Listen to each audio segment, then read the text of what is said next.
अज्ञात वाहनाची जोरदार धडक, पतीचा जागेवर मृत्यू तर पत्नी गंभीर जखमी. तुम्ही पाहत आहात गाव ते राज्य मराठी न्यूज चॅनल. नाशिक जिल्ह्यातील नांदगाव तालुक्यात आज एक अत्यंत दुर्दैवी आणि हृदयद्रावक अपघात घडला आहे. गंगाधरी परिसरातील म्हसोबा बारीजवळ झालेल्या भीषण अपघातात एका वयोवृद्ध नागरिकाचा जागीच मृत्यू झाला असून त्यांच्या पत्नी गंभीर जखमी झाल्या आहेत. मिळालेल्या प्राथमिक माहितीनुसार पानेवाडी येथील दादाभाऊ हरिभाऊ गायकवाड आणि त्यांच्या पत्नी रुक्मिणी दादाभाऊ गायकवाड हे दुचाकीवरून जातेगावच्या दिशेने प्रवास करत होते.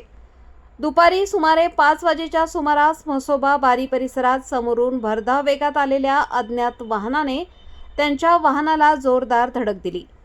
ही धडक इतकी भीषण होती की दादाभाऊ गायकवाड यांचा घटनास्थळीच मृत्यू झाला, तर त्यांच्या पत्नी रुक्मिणी गायकवाड या गंभीर जखमी झाल्या आहेत. स्थानिक नागरिक आणि मदतकर्त्यांनी तात्काळ त्यांना नांदगाव ग्रामीण रुग्णालयात दाखल केले. मात्र प्रकृती गंभीर असल्याने त्यांना पुढील उपचारासाठी मालेगाव येथे हलवण्यात आले आहे. या घटनेनंतर परिसरात हळहळ व्यक्त होत असून पानेवाडी गावावर शोककळा पसरली आहे. अपघातानंतर अज्ञात वाहन चालक घटनास्थळावरून पसार झाल्याची माहिती समोर येत आहे.